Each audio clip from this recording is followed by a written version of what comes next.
The Westing Game by Ellen Raskin. Day 5. The judge returned to Sunset Towers with clippings from the newspaper's files.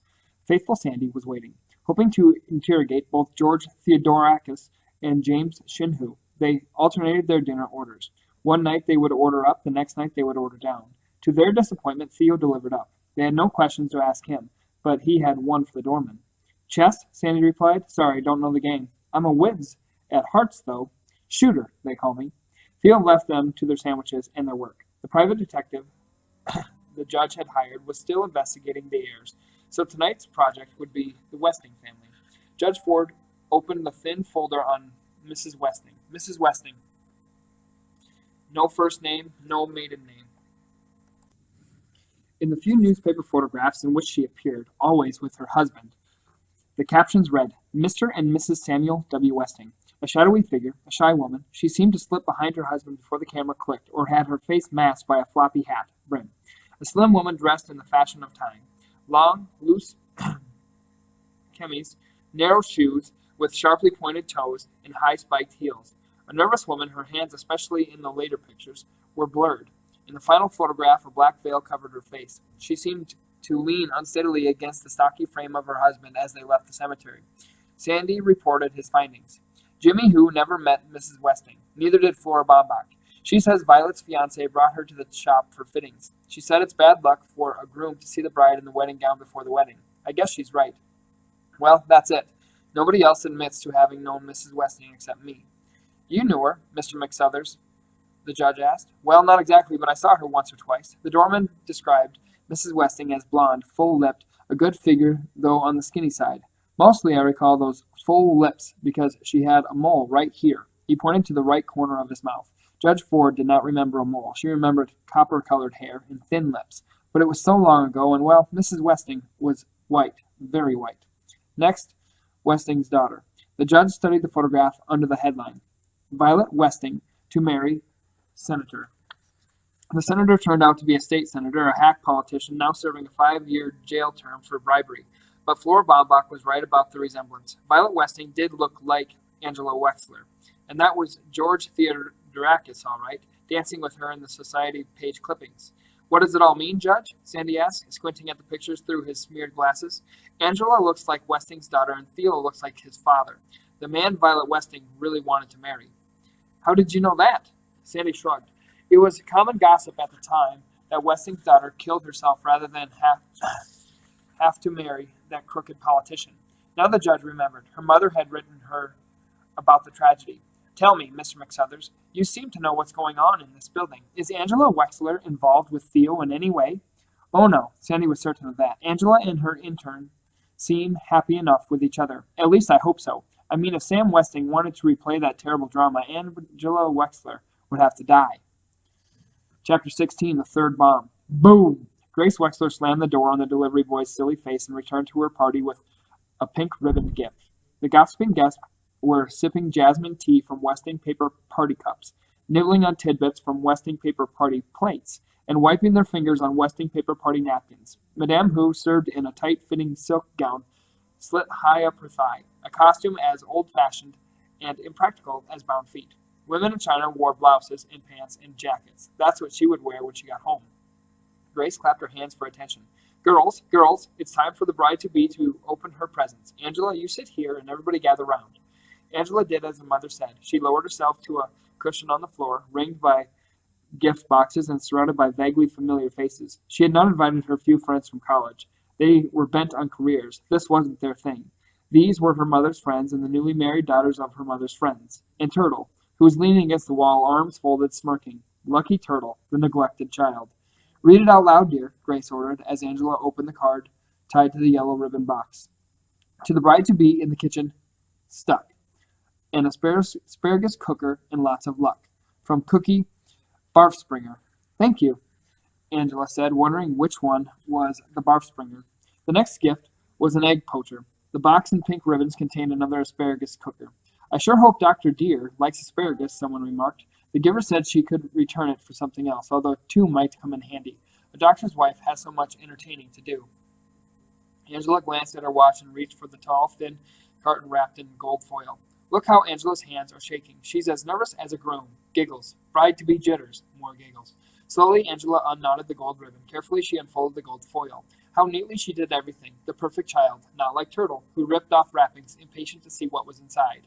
Hurry up, Angela. You're such a poke, Turtle complained. Suddenly, there she was, kneeling down to peek under the lid.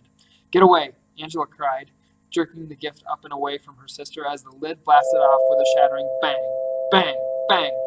A rapid rat-tat-tat-tat. Rockets shooting, fireballs bursting, comets shrieking, sparks sizzling. 24 framed flower prints falling off the wall. Then it was over. Screams hushed to whimpers, and the trembling guests crawled out from under tables and peered out of closets. Is anyone hurt? Grace Wexler asked nervously. Other than being scared out of 10 years of their lives, thank you. They were fine. Where's Angela? Angela was still seated on the cushion in the middle of the floor. Fragments of the scorched box lay in her burned hands. Blood oozed from an angry gash on her cheek and trickled down her beautiful face. Heirs beware, Sam Westing had warned. They should have listened. Now it was too late. The suspicious heirs gathered in the lobby around the police captain called in by Judge Ford. One of them was a murderer, they thought, and one of them was a bomber, and one of them was a thief. But which was which, and who was who? Or could it be one and the same? Some game, Mr. Who grumbled, unwrapping a chocolate bar. One ulcer wasn't enough. Sam Westing had to give him 3 more. Some game. The last one alive wins. Now there's a likely suspect, Otis Amber thought. Who? The inventor. Who? The angry man. Who? The madman. The last one alive wins, Florenbach repeated. Oh, my, what a terrible thing to say. Can't trust that dressmaker, Mr. Who thought. How come she's grinning at a time like this? The captain offered no help at all. Neither the bomb squad nor the burglary detail has enough evidence to search the apartments, he explained. You call that justice? Sandy asked. Good-natured Sandy couldn't be the one. He wasn't in the building when the first 2 bombs went off, or when the judge's watch was stolen, Jake Wexler thought. On the other hand, he sure did hate Sam Westing. Yes, Mr. McSuthers, justice is exactly what I call it. Not her. Not the judge, in spite of the clues, Chris thought, unless she's one of those Black Panthers in disguise. Those weren't gas explosions. Those were bombs, right? Theo pressed the captain. A nice kid, that Theo. Doug, too. Flora Baumbach thought. But how often had she seen television interviews of next-door neighbors saying, can't believe he killed 13 people. He was such a nice kid. Oh my, what's gotten into me thinking such a thing? The captain would not call them bombs. More like childish pranks, he said. Childish pranks? That brat's capable of anything. Turtle stuck out her tongue at the sneering Doug Who. Evil pranks of the devil, Crow muttered. Her blessed Angela was almost killed. Crow could be the one. Bring hellfire down on all of us, Theo whispered to Chris. But she wasn't in the building when the first 2 bombs went off. Yes, she was. No, she wasn't. The captain described the so-called bombs. Just a few fireworks triggered by a squat striped candle set in a tall open jar. The ribbon probably hid the air holes in the box. No one would have been hurt if the young lady had not tilted the box toward herself. A time bomb, Grace Wexler said, glaring at the person who delivered the gifts. An unhappy woman, that self-appointed heiress, the judge thought, unfulfilled, possibly disturbed, capable of burglaries, perhaps, but not the bombings. She wouldn't have hurt her own daughter, at least not Angela. Don't look at me like that, Otis Amber shouted at Mrs. Wexler. I don't own no striped candles or no fireworks neither. That idiot is the likeliest of all, Grace thought, but he wasn't around when the coffee shop blew up. Oh, ga-ga-ga. The excitement was too much for Chris Theodorakis. That was one heir no one suspected, and Angela, of course, no one could expect her. Otis Amber was not even sure of that. Still waters run deep, he said. He he he. Turtle could not let him get away with that, even if it was true. Otis Amber limps, Chris noted the next day. Her family kept reassuring her. You're going to be fine, Angela, just fine. The loud snore that erupted from the next hospital bed was Sidel Pulaski pretending to be asleep. I still don't remember, Angela mumbled. Her bandaged cheek made speaking difficult. Her face hurt, her hands hurt very much. Traumatic amnesia, Jake Wexler said. It happens after sudden accidents. Don't worry, Angie Pye. You're going to be fine. You're going to be fine, Angela, just fine, Grace said despondently. I'll be back tomorrow. Come, Turtle. In a minute. Turtle waited for the door to close. She touched her sister's bandaged hand. Thanks. For what? Another snore from Sidel. Just thanks. The fireworks would have gone off in my face if you hadn't pulled the box toward you. Here, I brought your tapestry bag. I didn't look at your notes or clues, honest. but she had removed the incriminating evidence. Turtle, tell me the truth. How bad is it? The doctor had to take some glass out of your hands, but no stitches. The burns will heal, okay? And my face? Some scarring. Not bad, really, Angela. Besides, you always said being pretty wasn't important. It's who you really are that counts. Angela wondered about that. Maybe she was wrong. Maybe pretty was important. Maybe she was crazy. She must have been crazy. Don't worry. You'll still be pretty, Turtle said. But wow, that sure was a dumb thing to do. Sidel Pulaski's eyes popped open in surprise. Quickly she squeezed them shut and uttered another loud snore. Well, what do you know? Her sweet, saintly partner was the bomber. Good for her. Some solution. Chapter 17. Monday was a gray, rainy day. Depressing. So was the stock market, which fell another 6 points. Turtle was jittery. All the heirs were jittery. The bomb squad was called in several times to examine suspicious parcels. One turned out to be a sealed vacuum cleaner bag full of dust that Crow had set behind the incinerator door. Another was a box delivered to Mrs. Wexler. In it were bonbons, her favorite, and a note. Love and kisses, Jake. What do you mean? How come? Can I send candy to my wife without getting the third degree? I thought you were looking on the thin side, okay? Grace made him eat the first piece. The next day, Grace received a larger box. In it, the bomb squad found 12 long-step roses and a note. For no reason at all, just love, Jake. The bomb squad was called again when Turtle ran after her partner through the lobby shouting, Miss Baumbach, Miss Baumbach. Someone thought she had shouted, Bomb, bomb. A hollow wind wailed through the damp Tuesday. In the morning, the stock market rose 3 points. Bullish, said Flora Baumbach. In the afternoon, the market dropped 5 points. Bearish, said Flora Baumbach. Those were the only two trading terms she had learned. Madame Who, a quicker student than the dressmaker, had learned more words. Partner, money, house, tree, road, pots, pans, okay, football, good, rain, spare ribs. Her teacher, Jake Wexler, visited her in the kitchen before he sat down to his daily lunch in the Chinese restaurant. Today his wife and Jimmy Who agreed to eat with their only customer on the promise that he would help them with the clues and not take a share of the inheritance if they won. Grace laid their 5 words on the table. These are clues? Jake looked down. Purple waves for fruited sea. He switched 2 squares of Westing super-strength towels. Purple fruited. Makes more sense. How about grapes or plums? Grace was about to insist on purple waves, but plums reminded her of something. Plum, she said out loud. Plum. Wasn't the lawyer's name Plum? You're right, Grace, Mr. Who said excitedly. You're absolutely right. He tore one of the clues in 2. Fruited. Ed, purple, fruit. Ed Plum. We got it. We got it, Grace cried, leaping up to embrace her partner. I never did trust lawyers, Mr. Who shouted gleefully. What about the other clues? 4 sea waves? Grace asked, but the happy, hugging, and dancing, celebrated pair did not hear him. Boom, said Madame Who, placing a plate of spare ribs on the table. That word she had learned from Otis Amber. Sandy was proud of the notebook he bought, with its glossy cover photograph of a bald eagle in flight. Sort of appropriate, he explained to the judge. Fits in the Uncle Sam and all that. In it, he painstakingly entered the information culled from the reports the private detective delivered each day to Judge Ford's office. Photostats of birth certificates, death notices, marriage licenses, driver's licenses, vehicular accident reports, criminal records, hospital records, school records. To these, the doorman added the results of his own snooping. My investigator is having a difficult time getting into the not-so-public records of Westingtown, the judge said. We'll have to put the Westings aside and begin with the heirs. Since we are feasting on chicken with water chestnuts, Sandy said, I'll start off with the Who's. Doug had to deliver down. He read aloud from his entry. Who? James Shin Who, born James Who in Chicago, age 50, added Shin to his name when he went into the restaurant business because it sounded more Chinese. First wife died of cancer 5 years ago, married again last year, has 1 son, Douglas. Sun Lin Hu, age 28, born in China, immigrated from Hong Kong 2 years ago. Gossip. James Hu married her for her 100-year-old sauce. Douglas Hu, called Doug. Age 18, high school track star, is competing in Saturday's track meet against college milers. Westing connection. Who sued Sarah Westing over the invention of the disposable paper diaper? Case never came to court. Westing disappeared. Settled with the company last year for $25,000. Thinks he was cheated. Latest invention, paper inner soles.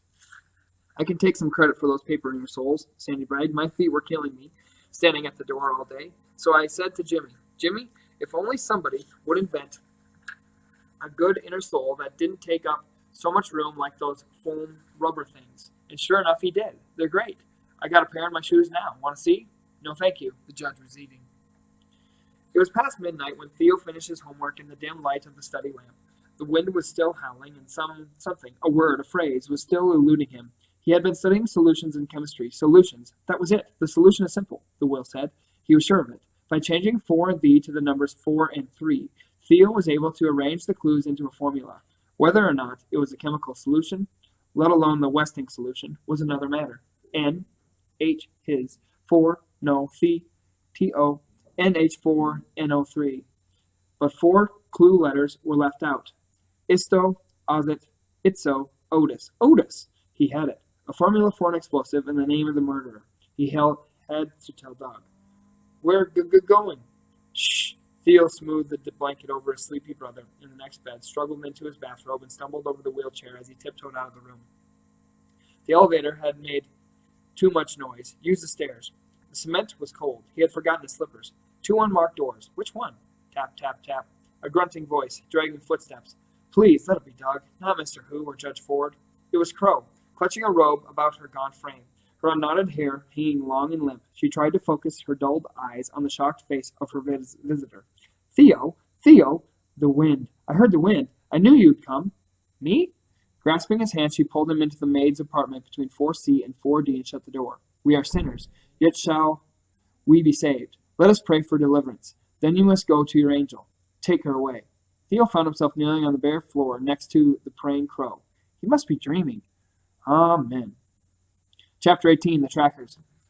It was Flora Baumbach who braided Turtle's hair now, sometimes in 3 strands, sometimes 4, sometimes twined with ribbons, while Turtle read the Wall Street Journal. Listen to this. The newly elected chairman of the board of Westing Paper Products Corporation, Julian R. Eastman, announced from London, where he is conferring with European management, that earnings from all divisions are expected to double in the next quarter. That's nice, Flora Baumbach said, not understanding a word of it. Turtle gave the order of the day. Listen carefully. As soon as you get to the broker's office, I want you to sell ammo, sell C, sell MT, and put all the money into WPP, okay? Oh my, that meant selling every stock mentioned in their clues and buying more shares of Westing Paper Products, at a loss of some thousands of dollars. Whatever you say, Alice. You're the smart one. Flora Baumbach's hands were gentle. They never hurried or pulled a stray hair. Flora Baumbach loved her. She could tell.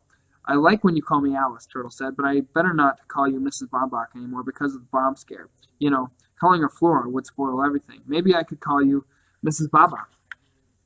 Why not just Baba?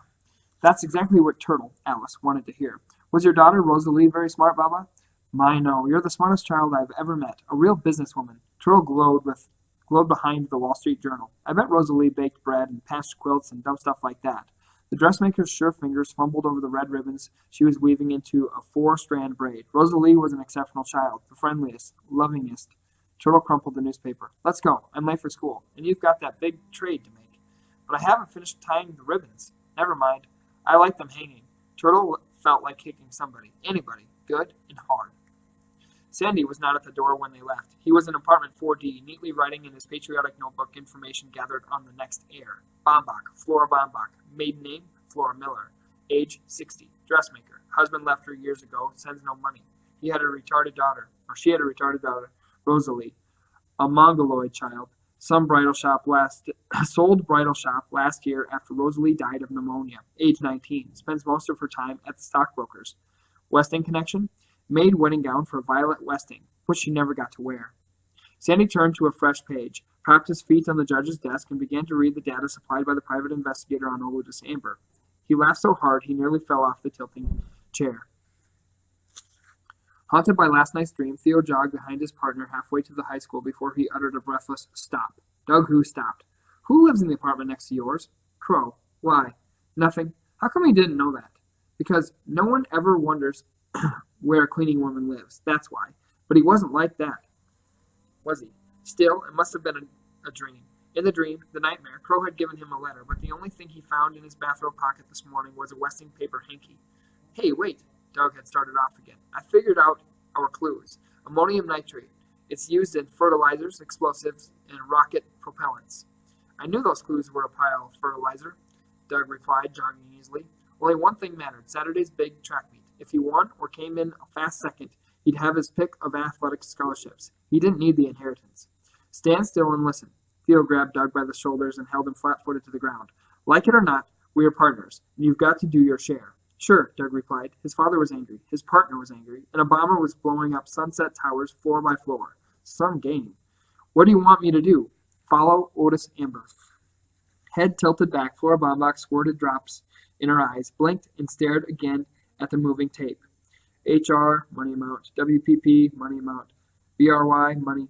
TA, Z, WPP. Oh my, Westing Paper Products had jumped 4.25. No, 4.5 points. Her eyes must be blurry from the medicine. The dressmaker sat on the edge of her chair, biting her fingernails, waiting for WPP to cross the board again. There, WPP, $40. Oh my. This morning she had paid $35 a share. There goes again, WPP, 40.25. Oh my. After classes, instead of running around the indoor track, Doug Who jogged out of the gym to the shopping center 6 blocks away. There was Otis Amber placing 2 cake boxes in the compartment of his bike. He picked up a package from the butcher shop and pedaled off, unaware of the sweat-suited figure trotting half a block behind him, and went into Sunset Towers to make his deliveries. Hi, Doug. Gonna run the mile under 4 minutes on Saturday? The doorman asked. Sure hope so. Do me a favor, Sandy. Give a loud whistle when Otis Amber comes out, okay? Chip-toothed Sandy gave such a loud whistle that Otis Amber would have been deafened if the flaps of his aviator's helmet had not been snug against his ears. Leaving his bicycle in the parking lot, Otis Amber boarded a bus. Doug ran the 5 uphill miles to a house with the placard, E.J. Plum, attorney. He ran another 3 uphill miles after the bus that took the delivery boy to the hospital entrance. Doug sank down in a waiting room chair, wiped his face on his sweatshirt, and picked up a magazine. Fascinated by the centerfold picture, he almost missed Otis Amber, who dashed out of the hospital as though fleeing for his life. Hiding behind parked cars, Doug followed the delivery boy to another bus, ran 4 steep miles to a stockbroker's office. How is it that all roads go uphill? From the broker to the high school, from the high school, downhill at last, back to Sunset Towers. The exhausted track star leaned against the side of the building, thankful he was not a long-distance runner. I gotcha. Otis Amber poked a skinny finger into Doug's ribs. He cackled, handing the startled runner a letter. It's from that lawyer, Plum. Says all the heirs got to be at the Westing house this Saturday night. Sign here. With his last ounce of energy, he wrote Doug Who, Myler, on the receipt, then slid down the wall to a weary squat. Some Myler. His feet were blistered, his muscles sore, he could barely breathe. He might never run another step in his life. On receiving the note of the Westing house meeting, Judge Ford canceled the remaining appointments and hurried home. Time was running out. Sandy read to her from his notebook. Amber, Otis Joseph Amber, age 62, delivery boy. 4th grade dropout, IQ 50. Lives in the basement of Green's Grocery. A bachelor. No living relatives. Westing connection. Delivered letters from E.J. Plum, attorney, both times. I would have guessed Otis had an IQ of -10, Sandy said with a smile. Go on to the next heir, the judge replied. Dear. Dr. Denton Deere, age 25, graduate of UW Medical School. 1st-year intern, plastic surgery. Parents live in Racine, not heirs. Westing connection, engaged to Angela Wexler, C. Wexlers, who looks like Sam Westing's daughter, Violet, who was also engaged to be married, but to a politician, not an intern. That's awful complicated, I know, the doorman apologized, but it's the best I could do. Pulaski, Sidel Pulaski, age 50, education, high school, 1-year secretarial school, secretary to the president of Schultz Sausages, is taking her first vacation in 25 years, 6 months, saved up time, lived with widowed mother and 2 aunts until she moved to Sunset Towers. Walked with a crutch even before she broke her ankle in the second bombing. Now needs 2 crutches. She paints them. Westing connection? ? We don't have any medical reports on her muscular ailment, Sandy reported. The nurse at Schultz Sausages said she was in perfect health when she left on vacation. Strange, the judge remarked. A suspicious malady, no apparent Westing connection. Somehow Sidel Pulaski did not seem to fit in. Sidel Pulaski clasped the translated notes to her bosom. My little secret. Mustn't peek, she said coyly, but the doctors had come to see Angela. The plastic surgeon loosed the tape from her cheek and peered under the gauze. 1 graft should do it, but we can't operate until the tissue heals, he said to the intern, then spoke to the patient. Call my secretary for an appointment in 2 months. He strode out of the room, leaving Denton Deere to replace the bandage. I don't want plastic surgery, Angela mumbled. It still hurt to talk. Nothing to be frightened of. Here's the best when it comes to facial repairs. That's why I brought him in. He's the best. We'll have to postpone the wedding. We can have a small informal wedding. My mother wouldn't like that. How about you, Angela? What do you want? He knew her unspoken answer was, I don't know. The door flew open and slammed against the adjacent wall. Where do you think you're going? Denton pulled Turtle to a halt by one of the streaming ribbons twisted in her braid. The sign says no visitors. I'm not a visitor, I'm a sister. And get your germy hands off my hair. Denton Deer hurried to seek first aid for his bleeding shin, and sent the biggest male nurse on the floor to take care of Turtle, the same male nurse who chased Otis Amber out of the hospital for sneaking up on a nurse's aide carrying a specimen tray and shouting, Boom! Turtle had time for one question. Angela, did you sign on the receipt this time after person? I changed mine to victim, Siddell said. Turtle paid no attention to the victim. She was more interested in the two men entering the room, the burly male nurse and that creep of a lawyer, Plum. I gotta go. Don't say anything to anybody about anything, Angela, no matter what happens, not even to a lawyer. You know nothing, you hear? Nothing. She skirted down Plum, ducked under the outstretched hairy hands of the male nurse, slid down the hall, scampered down the stairs, and out of the hospital. Hi, how are you? Ed Plum smiled at Angela, ignoring the patient in the other bed. He didn't recognize Miss Pulaski without her painted crutch. I'm sorry to hear about your accident. Otis Amber told me about it. Just thought I'd drop in for a chat. The young lawyer, who had admired the pretty heiress from the minute he first laid eyes on her, did not have a chance to chat. Grace Wexler entered the room, saw the answer to the clues. Ed Purple Fruit, the murderer standing over her daughter, and uttered a blood-curdling shriek.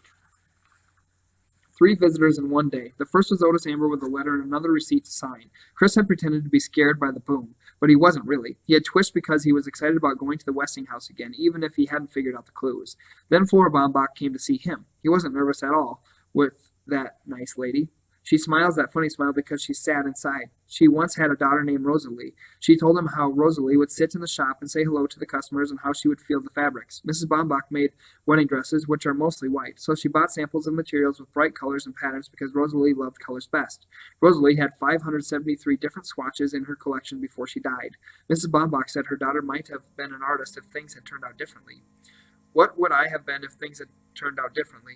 A third visitor entered, limping. His partner was limping. Too much excitement. His stupid body was jerking all over the place. Denton Deer sat down next to the wheelchair. Take it easy, Chris. Calm down, kid. I'm not the creature from the Black Lagoon, you know. His partner, a doctor, watched horror movies on television, too. Slowly, arms untangled, legs unsnarled. Slowly, Chris stuttered out his news. Flora Baumbach felt so guilty about seeing their dropped clue that she told him one of her clues. Mountain. But we mustn't tell Turtle. Don't worry, the intern said, displaying a bruised shin. Chris laughed and then stopped. I'm sorry. Mountain. Denton Deer thought about the new clue. If a treasure is hidden in a grain shed on a mountain plain, I sure don't have time to look for it, do you? No. Let's forget the clues. I have something more important to tell you. Don't get excited, okay? Chris nodded. His partner was going to ask for the money. Denton Deer stood. I'll get your toothbrush and pajamas, and then we'll go to the hospital. Don't get excited. Chris got excited. How could he explain that he wanted from his partner was companionship, not more probing, pricking doctors with their bad news that made his mother cry? Listen, Chris, can you hear me? Just overnight, I found a neurologist, a nerve doctor, who works on problems like yours. Operation? No operation. Did you hear me, Chris? No operation. The doctor thinks a new medicine may help, but he has to examine you, make some tests. I have your parents' permission, but no one will touch you unless we talk it over first. You and me together, I promise. Chris grimaced, trying to smile. His partner said talk it over, the two of them, together. They were really partners now. You can have money. What? Oh, the money. Later. Here, let me take those. You won't need them in the hospital. Chris clung to his binoculars. Well, I guess you do need them. Ready? Here we go. All of a sudden, he was leaving Sunset Towers, pushed by his limping partner. Maybe Dr. Deer is not who and what he says he is. Maybe he is being kidnapped for ransom. Maybe he's being held hostage. Oh, boy. He hasn't had so much fun in years. Chapter 19, Odd Relatives. Thursday was a sunny day, a glorious day. The autumn air was crisp and clear. None of the heirs noticed. WPP crossed the tape at $44, $44.50, $46. $46 a share. Oh my, don't sell until I give the word, Baba, Alice Turtle's head said. Baba, the dressmaker smiled at her new name and eased back in the chair, but not for long. WPP, 48.25. Oh my, Flora Baumbach bit her thumbnail to the quick. If only a child was here. The child is being examined by the school nurse, having been caught again with a radio plugged in her ear. Turtle blamed her misbehavior on a toothache. The only thing that soothes the horrendous pain is listening to music. You should see a dentist, the nurse said. I have an appointment next week, Turtle lied. Can I go home now? The pain is truly unbearable. No, the nurse packed the tooth with foul-tasting cotton and sent her back to class. So every half hour, Turtle had to ask permission to go to the laboratory in order to keep up with the latest stock market reports. Bladder infection, she explained. Crow polished Mrs. Wexler's silver teapot with a Westing disposable diaper for the third time. 2 more days, the day after next. It was too painful going back to that house, but Otis said she must, to collect her due. It was her penance to go back, not her due. Blessed is he who expects nothing. Boom! Just a warning to keep doors locked, the delivery boy said, dumping a carton of Westing paper products on the kitchen floor. You know, Crow old pal, I think I'd figured out who the bomber is. Crow stiffened as she stared at her distorted reflection in the shining silver. Who? That's right, Otis Amber said. James Shin Hu. He wanted to put the coffee shop out of business, right? Then he had to bomb his own restaurant so nobody would suspect him, right? And he catered the Wexler party. Nobody would notice if the caterer brought in an extra box along with the food, right? James Shin Hu was the bomber. Crow's hands trembled, her face blotched with hate, that beautiful innocent angel reborn. Sandy said her face will be scarred for life. James Shin Hu, beware. Vengeance shall be mine. The judge rearranged her docket in order to have these last days free. Leave it to Sam Westing to interfere with her work. Sandy turned to his next entry. It's an interesting one. Crow. Bertha Erica Crow. Age 57. Mother died at childbirth. Raised by father. Deceased. Education? 1 year of high school. Married at 16. Divorced at 40. Ex-husband's named? Windy Windklappel. His hospital records, problems related to chronic alcoholism. Police record, 3 arrests for vagrancy. Gave up drinking when she took up religion. Started the Good Salvation Soup kitchen on Skid Row. Works as cleaning woman in Sunset Towers. Lives in maid's apartment on 4th floor. Westing connection? Question mark. Yes, it is interesting, Judge Ford replied, but it hardly tells us what we want to know.